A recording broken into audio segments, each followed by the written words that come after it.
एक जण मला भेटला, महाराज मी गावचा सरपंच आहे. म्हणलं तू पण मरशील ना, यम तुला भेटू का सरपंचाला? कसं काय भेट? एक म्हणला मी चेअरमन आहे, तू मरशील. एक म्हणला मी आमदार आहे, तू मरशील. म्हणे मंत्री आहे, तूही मरशील. एक जण म्हणला महाराज मला फार फार ग्रंथ पाठ आहेत. म्हणलं तूही मरशील. मी मरणार आहे, तू कसा वाचशील? नाही थांबू शकत इथं कोणी. प्रत्येकाला त्याचं आयुष्य संपल्यावर जावं लागतं. एक म्हणे मी राजा आहे, अरे त्यालाही जावं लागतंय. सत्ता संपदा राहील ठाईचे मग तेथे नचले काही. मग काही चालत नाही तिथं. सत्ता संपदा राहील ठाईचे ठाई. हे पैसे असतील, हे पद असेल, हे इथंच ठेवावं लागतंय. त्याच्यासोबत पद पेटून देत नाही, त्याच्यासोबत त्याची संपत्ती पेटून देत नाही. थांबावं लागतंय. मोठ्या मोठ्यांना जावं लागलंय. 9 भी मर गए, 10 भी मर गए, मर गए 188. 9 भी मर गए, 10 भी मर गए, मर गए 188. 33 कोटा देवता मर गए कलाकार के पास. 33 कोटि देवता मर गए कलाकार के पास. यम का अजब डराता है, तू क्या जाने लड़ता है. यम का अजब डराता है, तू क्या जाने लड़ता है. यम का अजब डराता है, तू क्या जाने लड़ता है. यम का अजब डराता है, तू क्या जाने लड़ता है. ही सगळी मरकी तापून एक दिवशी जावं लागते. पुरावा अंगाला शहारे उठेल अशा माणसाचा दिला की माणसं नीट बसत असतात. नाही तर तुमच्या माझ्यासारखी मेली म्हणजे यमाच्या बाबतीत ते उंदर मेल्यासारखे आहेत. आपल्याला विचारते कोण? कोण विचारते आपल्यासाठी? यम हाय हाय करायला रिकाम आहे का? त्याच्या गोळ्या संपल्यात का आपल्यासाठी हाय हाय करायला? मनती हाय हाय यमधर्म, पण कोणासाठी? तुमच्या माझ्यासाठी. काय राहते आपल्याच उठून? एक जण परवाला भेटला, महाराज गावातलं भजन माझ्याशी होत नाही. म्हणलं तू आज जरी मेला तरी गाव पाकिस्तानी होत नाही. तू अंगाला का चिटकून घेतलं मी भजन करतो म्हणून? अरे भजन तू करत नाही, तुला भजन करण्यासाठी पंढरपुरातल्या मालकानं पाठवलं. याचं मोठेपण सांग ना. तुला जर कोंबडं केलं असतं तर सतारबाईने एकादशीला कापलं असतं. मला माणूस केलं हे मोठेपण सांग ना. देवे दिला देह भजना घुमटा, देवे दिला देह भजना, देवे दिला देह भजना घुमटा, देवे दिला देह भजना घुमटा. झाला फाटा बाजिकीचा, झाला फाटा बाजिकीचा, झाला फाटा बाजिकीचा. या पंढरीतल्या मालकाने, जगन्न नायकाने, विश्वाच्या मालकाने आपल्याला भजन करण्याकरता हे शरीर दिलंय. चांगलं बोलण्याकरता, सुखदुःखाच्या जो गोष्टी हितेशी करण्यासाठी हे शरीर दिलंय. आणि मग हे मी भजन करतोय, मी वारी करतोय असं म्हणत असेल, मग त्याला ते आवडत नाही. त्यानं दिलंय त्याच्यासाठी, हे तू सांगायचं नाही. आपल्यासाठी यम हाय हाय करत नाही. आपल्या आयुष्याची माळ तुटली याची कुठं गणना सुद्धा नाही, लिखाण सुद्धा नाही. करता त्रेतायुगाच्या फार सुरुवातीचा काल असेल. एक दिव्य तेजस्वी राजा होऊन गेला. त्या राजाचं नाव होतं चक्रवेन नावाचा राजा. नाव ऐकलं असेल तुम्ही, नसेल. रामायणातला प्रसंग आहे, पण हल्ली तुम्ही जे रामायण वाचता त्याच्यात ते सापडणार पण नाही. कारण इथेही तुमचा लगेच खुलासा करतो. तुम्ही रामायण पाहताल, पुन्हा म्हणताल गिरगावचा बाळू चुकीचं बोलतोय. असं नाही. त्याच्यामुळं दुसरं पुराण पहा, लक्षात येईल तुमच्या. चक्रवेन नावाचा राजा आहे. फार छोटासा राजा होता. महाराष्ट्राच्या, हा जो महाराष्ट्र आहे आपला, या महाराष्ट्राचे 9 भाग करा, त्याच्यातला 1 भाग किती मोठा असेल तितकं छोटंसं राज्य चक्रवेनाचं होतं. फार छोटं राज्य होतं. साध्या विचाराचा राजा आहे. सात्विक आहे, सदाचारी, पुण्यशील राजा आहे. मजा मारणारा राजा नाही. वाक्य नीट आहे का? राजा हा प्रजेच्या जीवावर मजा मारणारा राजा नव्हता. आपल्याला तसा राजा भेटणं अत्यंत गरजेचं आहे. पण आपलं नशीबही तितकं गोड नाही ना. मजा न मारणारा राजा भेटेल आपल्याला, कारण आपणही तितके सुदबाज नाहीत ना. त्याच्यामुळे आपल्याला तो राजा भेटणं शक्य नाही. एवढा सात्विक राजा याच्या नगरीमध्ये एके दिवशी एक पैशाचा गर्व असलेला राजा गेला. सत्तेचा गर्व असलेला राजा गेला. बाहुबळाची ताकद असलेला राजा गेला, भक्तीचं सूत्र ज्याचं एकवट आहे असा राजा गेला, नैतिकतेचं पारडं ज्याचं ढासळलंय असा पण राजा गेलाय. हे सगळे एकाचीच गुण सांगतोय तुम्हाला. संपत्तीचा गर्व रावण, सत्तेचा गर्व रावण, बाहुबळाची ताकद रावण, नैतिकतेचं पारडं आदळलं रावण. 137 गोष्टी रावणाला लागू होतात. पुराण बघा, लक्षात येईल तुमच्या. पाहावी पुराणी विचारून, कधी कधी पुराण बघा जा. सगळ्याला मोठमोठाली भिताडासारखी मोबाईल आहेत, कधी कधी ते हिचकी जा.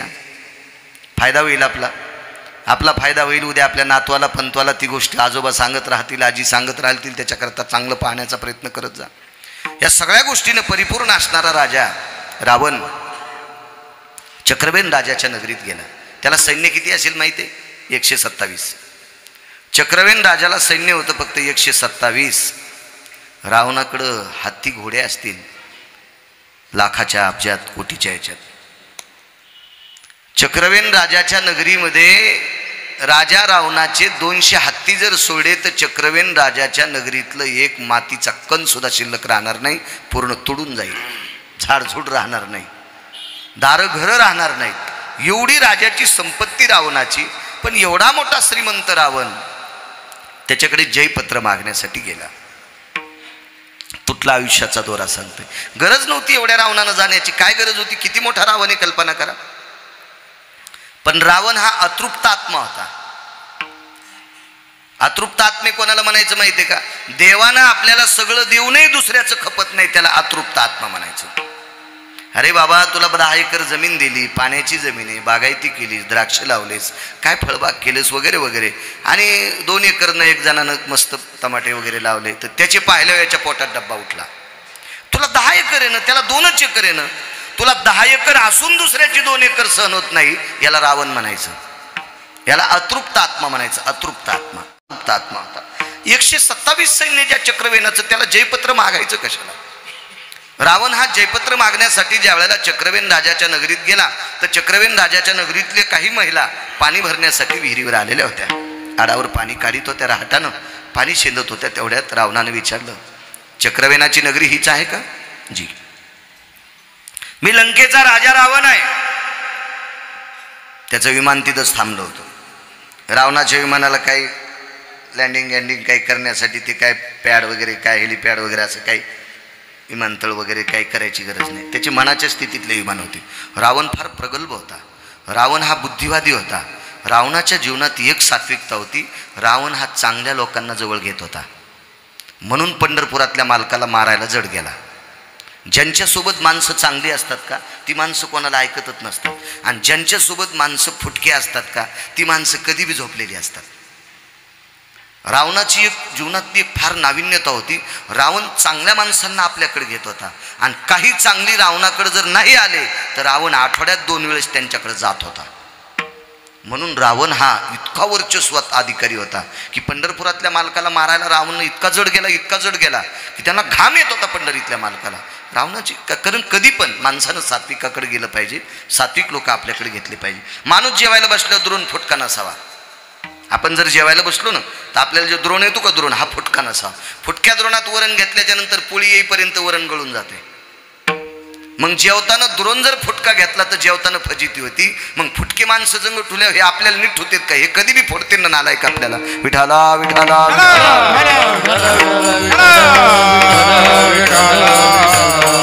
माणसं सात्विक असावा. रावण हा सगळ्या गोष्टीनं प्रगल्भ. 14 विमान होते रावणाकडे. 14 विमान.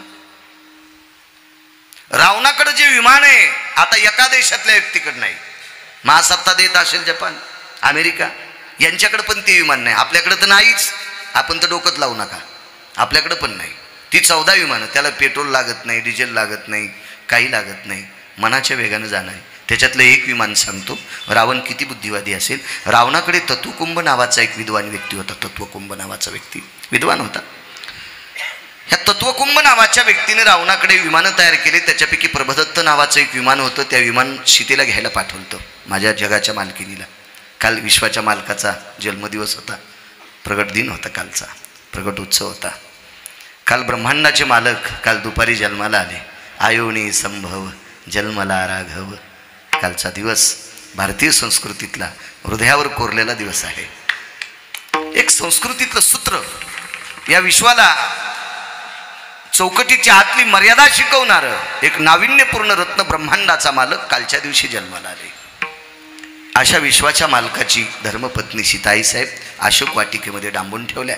त्यावेळेला प्रभू रामचंद्राचं एक खोटं शिर रामचंद्रांना मी मारून त्यांचं डोकं आणलं असं रावण दाखवत होता.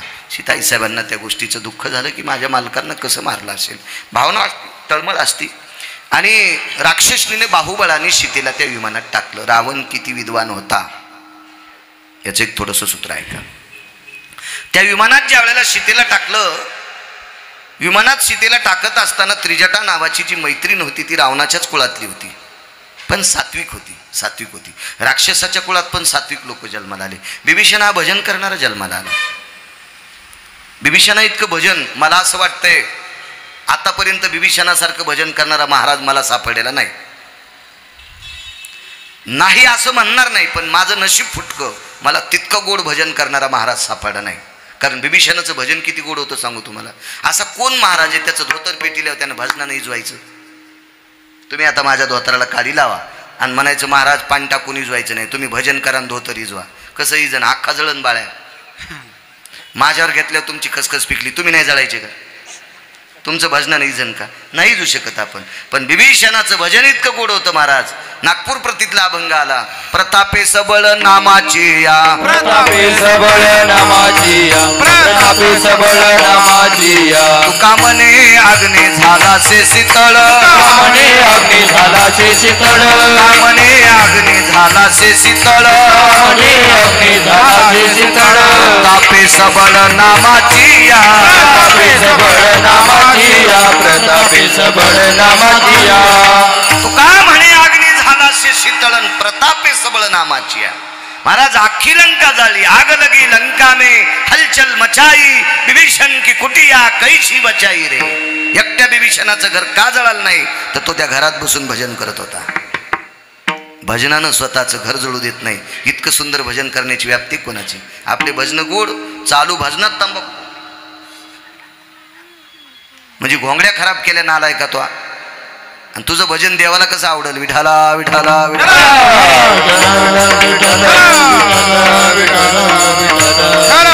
म्हणजे राक्षसाच्या कुळात सुद्धा सात्विक. महाराज प्रल्हाद हा राक्षसाच्या कुळातला पुत्र आहे, डाळ्याची राक्षसाच्या कुळातला. त्यासारखं भजन केलं असेल पण काय ताकद महाराज. भजनात ताकद किती होती, काय पावर होती. नाम प्रल्हाद उच्चारी तया सोडवी नरहरी, उचलोन घेत कडेवरी भक्ती सुखे नाहला. ब्रह्मांडाचा मालक त्याचं म्हणलं ते ऐकत होता. इतकं भजन श्रेष्ठ. निशाचराच्या कुळात असे कितीतरी लोक सांगता येतील. चला, त्रिजटा ही राक्षसाच्या कुळातली बाई होती, पण सीतेला सांत्वन करण्यामध्ये, तिला थांबवण्यामध्ये, तिला बऱ्यापैकी धीर देण्यामध्ये त्रिजटेचा फार मोलाचा वाटा आहे, फार मोलाचा वाटा. आणि ही त्रिजटा सीताई साहेबांना विमानात टाकत असताना रडत होती. सीतेच्या लक्षात आलं सगळ्या राक्षसनी मला बाहुबळानं विमानात टाकतात, ह्या रावणाच्या आश्रित आहेत, रावण यांना देतो घेतो, याच्याकरता स्वार्थापोटी माझ्यासारख्या पवित्र स्त्रीवर ह्या अन्याय करतात. पण न्यायाच्या दृष्टीनं पाहणारी एकच व्यक्ती त्रिजटा आहे, ही मात्र माझ्यासाठी रडते. पण ज्या वेळेला सीतेला विमानात टाकत असताना त्रिजटा रडत होती, पण ज्या वेळेला सीताई साहेब विमानात बसल्या त्यावेळेला त्रिजटा हसत होती. मग मात्र शंका आली की त्रिजटा शेवटी रावणाच्या कुळातली आहे आणि ही फुटीरवादी आहे. बिल्ला जरी आपल्या पक्षाचा लावला असेल पण अंधारातून मतदान दुसऱ्याला हाणायला लावायली. असे पण बरेच असतात ना, झेंडा गाडीला वेगळाच आणि बैठकीत गेल्या वेगळंच सांगायचं, मी असू द्या तिकडं पण तिकडंच काम करा, अशी सुद्धा सांगणारी. असं सीताई साहेबांना वाटत होतं की मला विमानात टाकत असताना ही रडत होती आणि विमानात बसल्या हस्ती त्यारतीच्या अंतकरणात कुठली खिचडी चिजते. सीतेनं राक्षसीने विनंती केली, बाईंनो बाहुबलानं टाकलं, माझ्या मनानं उतरतील, मनानं बसते, पण एक विनंती आहे, मला 10 मिनिटाकरता परवानगी द्या, मला त्रिजटेला बोलायचं. काय हरकत नाही म्हणले, उतरा. त्रिजटेला विचारलं, सांग त्रिजटे. रुदंती को भवा हशास्त्र निपाय जनो, रुदंती नको भवा. लोमशांचं वाक्य फार गोडसं. लोमश सांगतात जाबालीला, म्हणे श्री आई साहेब त्रिजटेला विचारित होत्या, रुदंती रुदंती रुदंती को भवा, तू का रडत होती ग? हशाय पुटेषु अननेषु खळा यतोति हशाति कामाति जायो मीमं क्रतुपन्य हशास्तिताया नुब्धेति नादा भयन्ति तिजाया रुदन्ति यतो निको भवाना रुदन्ति यतो नको भवाना रुदन्ति यतो को भवाना. काय तुझा प्रकार आहे? तू रडते किती, हसते किती, काय प्रकार आहे? तुला काय माझी समजावा का रावणाची समजावा? सीतेनं सांगितलं, बाई त्रिजटेनं, त्रिजटा सीतेला आऊजाऊ कधीच बोलली नाही. वाक्य कोरून ठेवा, कधीच बोलली नाही, कधीच बोलली नाही, कधीच बोलली नाही. कारण त्रिजटेनं सीतेच्या 4 चुका काढल्या होत्या. मला चक्रवेनाचं सांगायचं होतं, पण ना देव टमाट्याला पाणी देताना गवत उपटायचा, म्हणून इकडे सरकू, नाही तर गरज नव्हतं बरं इतकं लांब सरकायची, काही गरज नव्हती. 4 चुका काढल्या त्या सीतेच्या.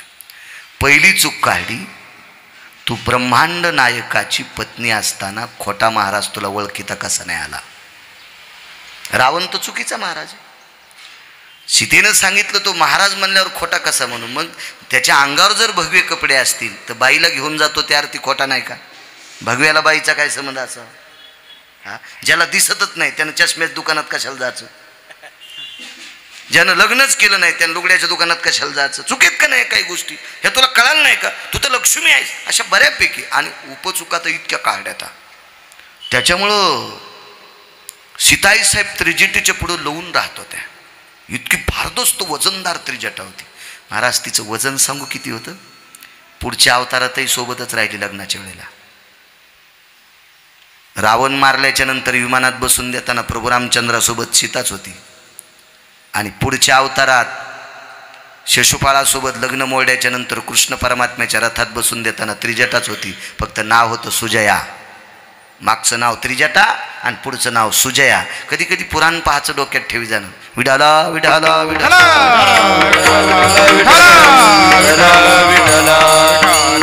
पण सहज रागाच्या भरात सीतेने विचारलं, हे त्रिजटे, त्वं लंकेशाश्रितम ममं भक्ती फुटेषु हृदयस्थः.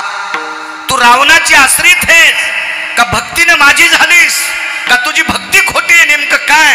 तिने सांगितलं, अगं 2 मिनिटं बाजूला चल, सगळं सांगते. बोला आता काय? झाडाच्या आडंगी घेतलं आणि त्रिजटेने विचारलं, सांग बाई काय येतं?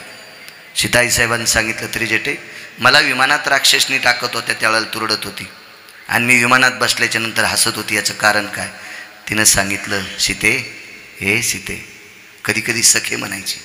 हे सखे म्हणजे मैत्रीण. हे सीते, अगं माझा हा जो रावण आहे का आमचा, हा भयानक शक्तिशाली, हा भयानक मायावी आहे, हा भयानक कपटी आहे. हा कोणासाठी काय करील आतापर्यंत विधात्याला सुद्धा कळालेलं नाही.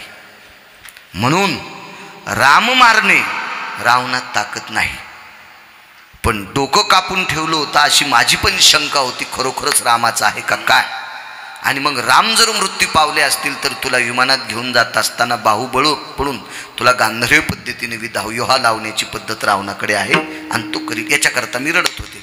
मग तो हसली का? ऐक सीते, मला नंतर कळालं राम जिवंत येतं. सीता म्हणली, हा 62पणा कामाचा नाही ग. 5 मिनिटापूर्वी तुला कळतंय की राम खरंच गेले असतील का? तू रडती आणि मी बसल्यावर 5च मिनिटात तुला कळते राम जिवंत आहे. काय तू देव आहेस का? ती म्हणली, मी देव नाही ग, पण हे विमान देव आहे. हे विमान देव आहे. ह्या विमानाची अशी खासियत आहे, या विमानाला विधवा स्त्रीचा पाय लागल्यावर विमान जळून जाते आणि तू बसल्याच्या नंतर विमान जळत नाही, याचा अर्थ राम जिवंत आहेत. सावकारे विमान कोणाकडे होतं माहिती आहे? रावणाकडे. आहे पृथ्वीवर एखादा देश तुपे असं विमान आणण्याची ताकद आहे का? साने बुवा नाही, कोणाकडे नाही नाही नाही नाही. रावण किती विद्वान असेल कल्पना करा. असे 127 विद्वान त्याच्याकडे होते. तुम्हाला एकच विद्वान सांगितलं, फक्त तत्वकुंभ. एवढा समर्थ रावण, पण भिकारचोट होता हो, भिकारचोट, अतृप्त आत्मा. इथपर्यंत आलतो ना मी. रावण हा अतृप्त आत्मा होता, अतृप्त आत्मा, भिकारचोट होता, भिकारचोट होता. तुम्हाला एक सांगू का, दोन गोष्टी माणसाला झोपू देत नाहीत, एक दुखणं आणि एक दुसऱ्याचं न खपणं. दोन गोष्टी झोपू देत नाही. दात दुखायला झोप येते का? नाही. डोळा दुखायला, कान ठणकायला, पोट दुखायला, हातपाय दुखायला नाही. पण याला औषध आहे. डॉक्टर गोळी दिल्यावर आपली व्याधी जाऊ शकते.